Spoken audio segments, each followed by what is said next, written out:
ॐ वर्णानामर्थसङ्गानां रसानां छन्दसामपि मङ्गलानां च करतारो वन्दे वाणी विनायको नारायणं नमस्कृत्य नरं चैव नरोत्तमं देवीं सरस्वतीं व्यासं ततो जयमुदीरयेत्। गुरुर्ब्रह्मा गुरुर्विष्णु गुरुर्देवो महेश्वर गुरुर्साक्षात् परब्रह्म तस्मै श्री गुरुवे नमः। अखण्डमण्डलाकारं व्याप्तं येन चराचरं तत्पदर्शितं येन तस्मै श्री गुरुवे नमः। बोली सियावर रामचंद्र भगवान की जय, राधावर कृष्ण कन्हैया लाल भगवान की जय, उमा महेश्वर भगवान की जय, गायत्री ब्रह्मदेव भगवान की जय, सद्गुरुदेव भगवान की जय, माता पिता गुरुदेव की जय, समस्त देवी देवतागण भगवान की जय, समस्त संतगण भगवान की जय, समस्त भक्तगण भगवान की जय। ओम नमः पार्वती पतये, हर हर महादेव।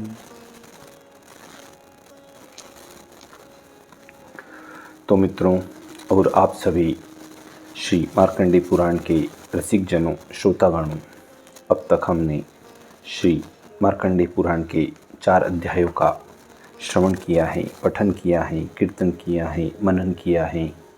अब हम उसी क्रम में श्री मार्कंडेय पुराण के 5वें अध्याय की ओर कथा को अग्रसर करते हैं।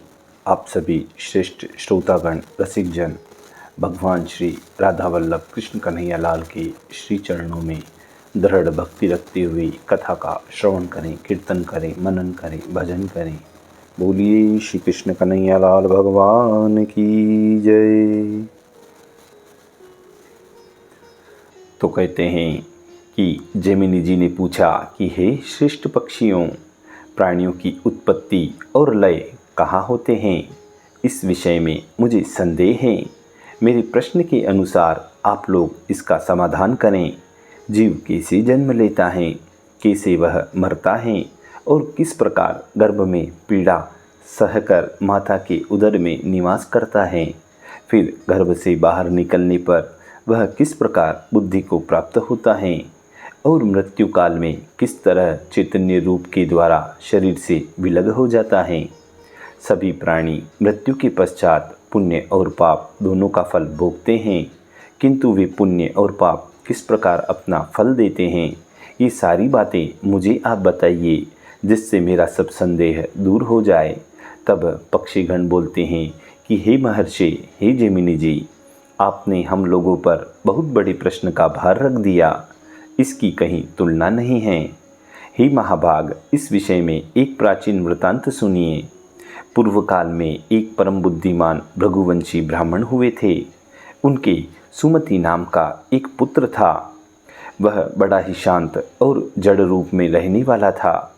उपनयन संस्कार हो जाने के बाद उस बालक से उसके पिता ने कहा कि हे सुमते, तुम सभी वेदों को क्रमशः आदोपांत पढ़ो, गुरु की सेवा में लगे रहो और भिक्षा के अन्न का भोजन किया करो।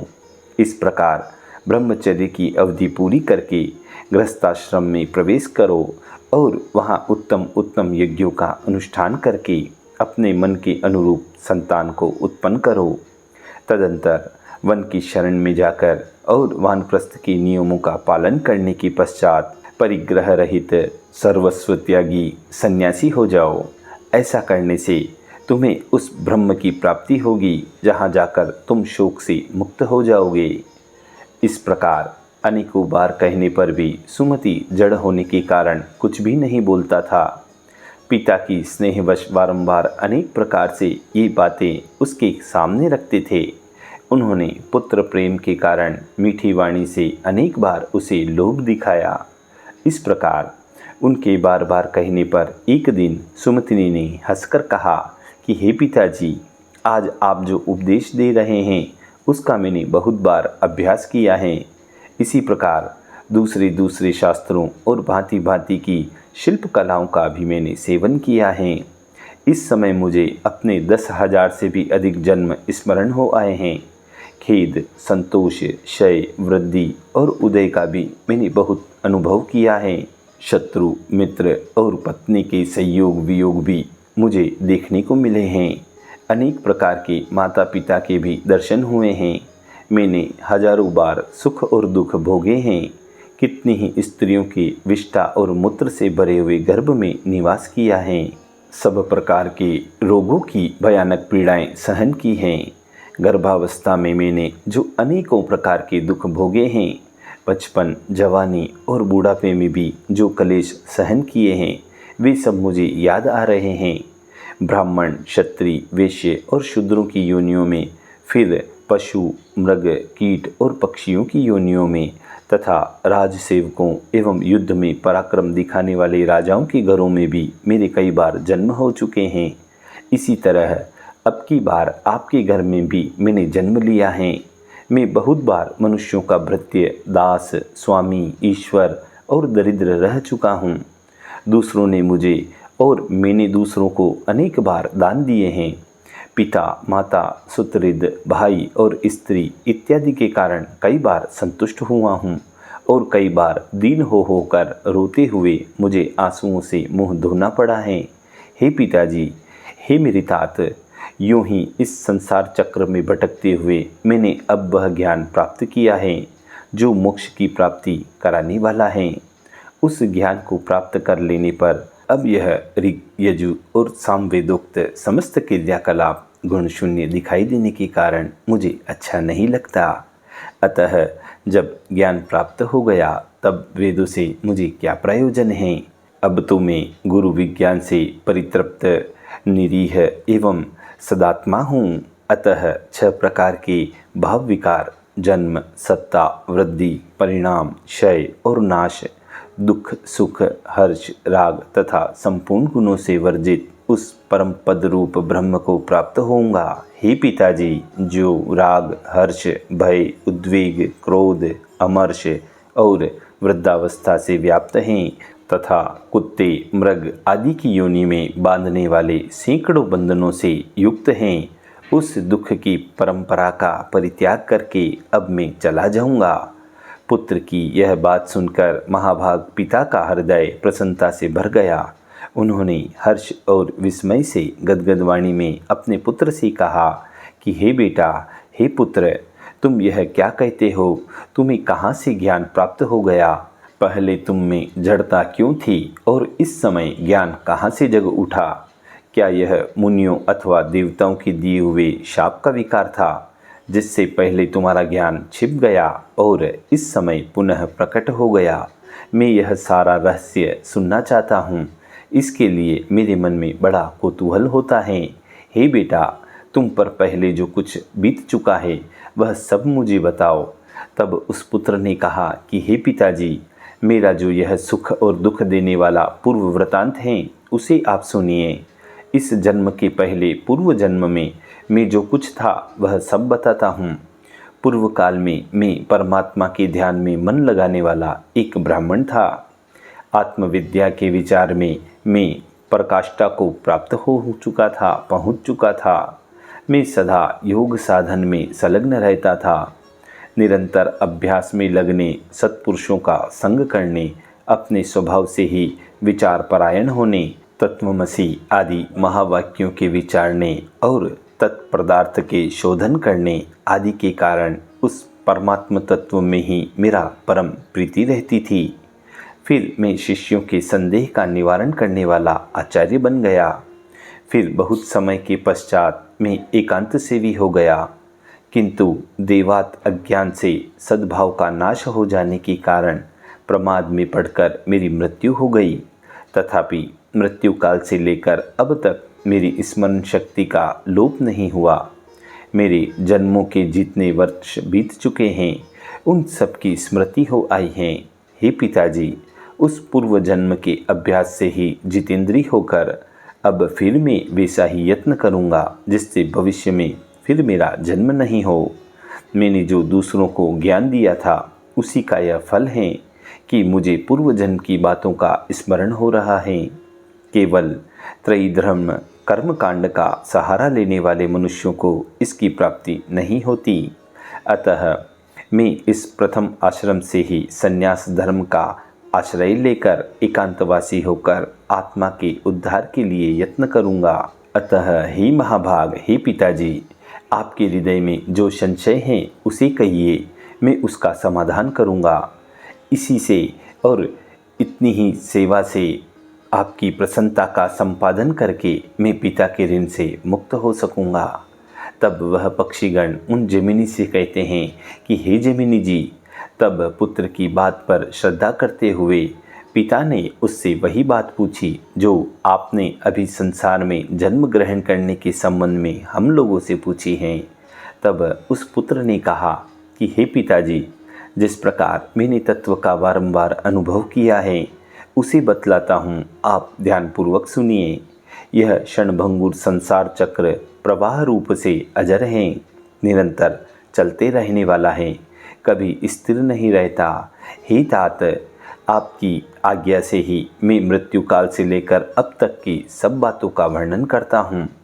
शरीर में जो गर्मी या पीत हैं वह तीव्र वायु से प्रेरित होकर जब अत्यंत कुपित हो जाता है, उस समय बिना ईंधन के ही उद्दीप्त हुई अग्नि की भांति बढ़कर मर्म स्थानों को विदीर्ण कर देता है। तत्पश्चात उदान नामक वायु ऊपर की ओर उठता है और खाए पिए हुए अन्न जल को नीचे की ओर जाने से रोक देता है। उस आपत्ति की अवस्था में भी उसी को प्रसन्नता रहती है जिससे पहले जल, अन्न एवं रस का दान किया है। जिस पुरुष ने श्रद्धा से पवित्र किए हुए अंतःकरण के द्वारा पहले अन्नदान किया है, वह उस रुग्णावस्था में अन्न के बिना भी तृप्ति लाभ करता है। जिसने कभी मिथ्या भाषण नहीं किया, दो प्रेमियों के पारस्परिक प्रेम में बाधा नहीं डाली तथा जो आस्तिक और श्रद्धालु हैं, वह सुखपूर्वक मृत्यु को प्राप्त होता है।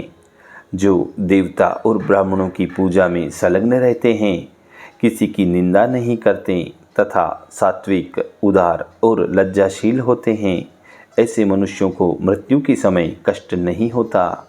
जो कामना से, क्रोध से अथवा द्वेष के कारण धर्म का त्याग नहीं करता, शास्त्रोक्त आज्ञा का पालन करने वाला तथा सौम्य होता है, उसकी मृत्यु भी सुख से होती है। जिन्होंने कभी जल का दान नहीं किया है, उन मनुष्यों को मृत्यु काल उपस्थित होने पर अधिक जलन होती है तथा अन्नदान न करने वाले को उस समय भूख का भारी कष्ट भोगना पड़ता है। जो लोग जाड़े के दिनों में लकड़ी दान करते हैं, वे शीत के कष्ट को जीत लेते हैं। जो चंदन दान करते हैं, वे ताप पर विजय पाते हैं तथा जो किसी भी जीव को उद्वेग नहीं पहुंचाते, वे मृत्यु काल में प्राणघाती निवेदना का अनुभव नहीं करते। मोह और अज्ञान फैलाने वाले लोग महान भय को प्राप्त होते हैं। नीच मनुष्य तीव्र वेदनाओं से पीड़ित होते हैं और जो झूठी गवाही देते, झूठ बोलते, बुरी बातों का उपदेश देते और वेदों की निंदा करते हैं, वे सब लोग मूर्छाग्रस्त होकर मृत्यु को प्राप्त होते हैं। ऐसे लोगों की मृत्यु के समय यमराज के दुष्ट दूत हाथों में हथौड़ी एवं मुदगर लिए हुए आते हैं और वे बड़े भयंकर होते हैं। उन यमदूतों पर दृष्टि पड़ते ही मनुष्य कांप उठता है और भ्राता, माता तथा पुत्रों का नाम ले लेकर बारंबार चिल्लाने लगता है। उस समय उसकी वाणी स्पष्ट समझ में नहीं आती, एक ही शब्द, एक ही आवाज़ सी जान पड़ती हैं। भय के मारे रोगी की आंखें झूमने लगती हैं और उसका मुख सूख जाता है, उसकी सांस ऊपर को उठने लगती हैं, दृष्टि की शक्ति भी नष्ट हो जाती है। फिर वह अत्यंत वेदना से पीड़ित होकर उस शरीर को छोड़ देता है और वायु के सहारे चलता हुआ वैसे ही दूसरे शरीर को धारण कर लेता है, जो रूप, रंग और अवस्था में पहले शरीर के समान ही होता है। वह शरीर माता पिता के गर्भ से उत्पन्न नहीं है, कर्मजनित होता है और यातना भोगने के लिए ही मिलता है। तदंतर यमराज के दूत शीघ्र ही उसे दारुण पाशों में बांध लेते हैं और डंडों की मार से व्याकुल करते हुए दक्षिण दिशा की ओर खींच के ले जाते हैं। उस मार्ग पर कहीं तो कुश जमे हुए हैं, कहीं कांटे फैले हुए हैं, कहीं बाम्बी की मिट्टियाँ जमी होती हैं, कहीं लोहे की कीलें गाड़ी हुई रहती हैं और कहीं पर पथरीली भूमि होने के कारण वह पथ अत्यंत कठोर जान पड़ता है। कहीं जलती हुई आग की लपटें मिलती हैं तो कहीं सैकड़ों गड्ढों के कारण वह मार्ग अत्यंत दुर्गम प्रतीत होता है। कहीं सूर्य इतने तपते हैं कि उस राह में जाने वाला जीव उनकी किरणों से जलने लगता है। ऐसे पथ से यमराज के दूत उसे घसीट कर ले जाते हैं और वे दूत घोर शब्द करने के कारण अत्यंत भयंकर जान पड़ते हैं। जिस समय वे जीव को घसीट कर ले जाते हैं, सैकड़ों गीदड़ियाँ झूठकर उसके शरीर को नोच नोच कर खाने लगती हैं।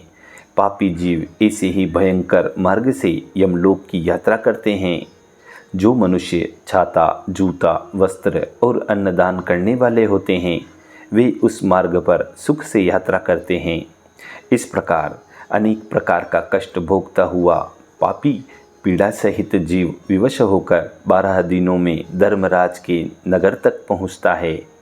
उसके यातनामय शरीर के जलाए जाने पर जीव स्वयं ही अत्यंत दाह का अनुभव करता है। उसी प्रकार मारे और काटे जाने पर भी उसे अत्यंत भयंकर वेदना होती है। अधिक देर तक जल में भिगोए जाने के कारण भी जीव को भारी दुख उठाना पड़ता है। इस प्रकार दूसरे शरीर को प्राप्त होने पर भी उसे अपने कर्मों के फलस्वरूप कष्ट भोगने पड़ते हैं। उसके भाई बंधु जो तिल और जल की अंजलि देते तथा पिंडदान करते हैं, वही उस मार्ग पर जाते समय उसे खाने को मिलता है। भाई बंधु यदि असोच के भीतर तेल लगवावें और उबटन मलवावें तो उसी से जीव का पोषण किया जाता है, अर्थात वह मेल ही उन्हें खानी पड़ती हैं। अतः ये वस्तुएं वर्जित हैं, नहीं करनी चाहिए। इसी प्रकार बांधवगण जो कुछ खाते पीते हैं वह मृतक जीव को मिलता है, अतः उन्हें भोजन की शुद्धि पर भी ध्यान रखना चाहिए। यदि भाई बंधु भूमि पर शयन करें तो उससे जीव को कष्ट नहीं होता, और यदि वे उसके निमित्त दान करें तो उससे मृत जीव को बड़ी तृप्ति होती है। यमदूत जब उस जीव को साथ लेकर जाते हैं तो वह 12 दिनों तक अपने घर की ओर देखता रहता है।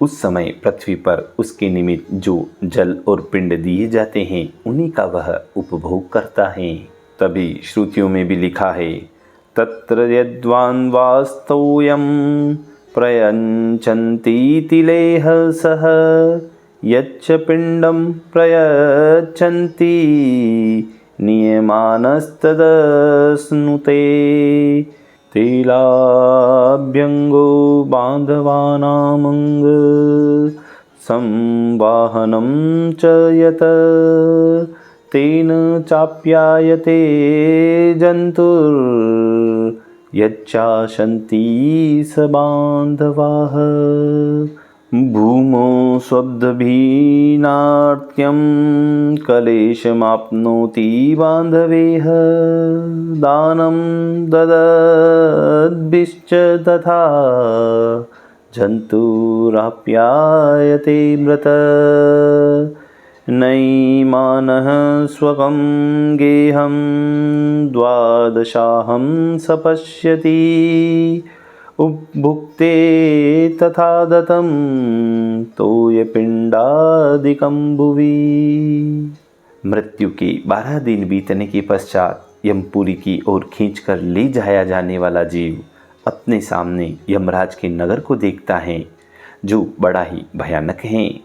उस नगर में पहुंचने पर उसे मृत्यु काल और अंतक आदि के बीच में बैठे हुए यमराज का दर्शन होता है, जो कज्जल राशि के समान काले हैं और अत्यंत क्रोध से लाल लाल आंखें किए हुए रहते हैं। डाढ़ों के कारण उनका मुख बड़ा विकराल दिखलाई पड़ता है। टेढ़ी भौहों से युक्त उनकी आकृति बड़ी भयंकर है। वे कुरूप, भीषण और टेढ़े मेढ़े सैकड़ों रोगों से घिरे रहते हैं। उनकी भुजाएं विशाल हैं। उनके एक हाथ में यमदंड और दूसरे में पाश होता है। देखने में भी बड़े भयानक प्रतीत होते हैं। पापी जीव उन्हीं की बताई हुई शुभाशुभ गति को प्राप्त होते हैं। झूठी गवाही देने और झूठ बोलने वाला मनुष्य रोरव नरक में जाता है।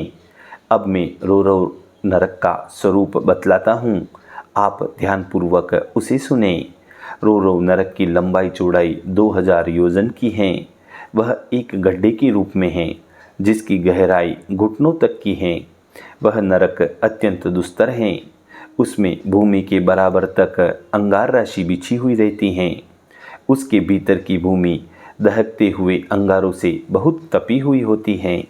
सारा नरक तीव्र वेग से प्रज्वलित होता रहता है। उसी के भीतर यमराज के दूत पापी मनुष्य को डाल देते हैं।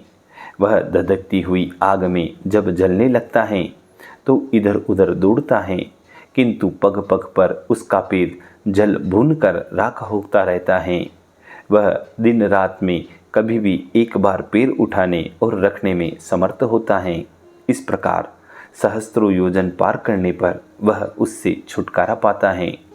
फिर दूसरे पापों की शुद्धि के लिए उसे वैसे ही अन्य नरकों में जाना पड़ता है। इस प्रकार सब नरकों में यातना भोग कर निकलने के बाद पापी जीव तिर्यक योनि में जन्म लेता है। क्रमशः कीड़े मकोड़े, पतंग, हिंसक जीव, मच्छर, हाथी, वृक्ष आदि, गो, अश्व तथा अन्य दुखदायी और पाप योनियों में जन्म धारण करने के पश्चात वह मनुष्य योनि में आता है। उसमें भी वह कुरूप, कुबड़ा, नाटा और चांडाल आदि होता है। फिर अवशिष्ट पाप और पुण्य से युक्त होकर वह क्रमशः ऊंचे चढ़ने वाली योनियों में जन्म लेता शूद्र, वैश्य, क्षत्रिय, ब्राह्मण, देवता और इंद्र आदि के रूप में उत्पन्न होता है। इस प्रकार पाप करने वाले जीव नरकों में नीचे गिरते हैं। अब पुण्यात्मा जीव जिस प्रकार यात्रा करते हैं उसकी यात्रा सुनिए। वे पुण्यात्मा मनुष्य धर्मराज की बताई हुई पुण्यमयी गति को प्राप्त होते हैं। उनके साथ गंधर्व गीत गाते चलते हैं, अप्सराएं नृत्य करती हैं तथा वे भांति भांति के दिव्य आभूषणों से सुशोभित होकर सुंदर विमानों पर बैठकर यात्रा करते हैं। वहाँ से पृथ्वी पर आने पर वे राजाओं तथा अन्य महात्माओं के कुल में जन्म लेते हैं और सदाचार का पालन करते हैं। वहाँ उन्हें श्रेष्ठ भोग प्राप्त होते हैं। तदंतर शरीर त्यागने के बाद वे पुनः स्वर्ग आदि ऊपर के लोकों में जाते हैं। ऊपर के लोकों में होने वाली गति को आरोहणी कहते हैं। फिर वहाँ से पुण्य भोग के कारण और पश्चात जो मृत्युलोक में उतरना होता है वह अवरोहिणी गति कहलाती है। इस अवरोहिणी गति को प्राप्त होने पर मनुष्य फिर पहले की ही भांति आरोहणी गति को प्राप्त होते हैं। हे ब्रह्मऋषि, जीव की जिस प्रकार मृत्यु होती है वह सब प्रसंग मैंने आपसे कह सुनाया। अब जिस तरह जीव गर्भ में आता है उसका विषय वर्णन करते हैं, आप सुनिए। इसी प्रकार उन द्रोण के पुत्रों और ब्रह्मऋषि जैमिनी जी के साथ जो संवाद चल रहा है उसी संवाद में इस पंचम अध्याय की पूर्णता व समाप्ति होती है। बोलिए श्री कृष्ण कन्हैया लाल भगवान की जय।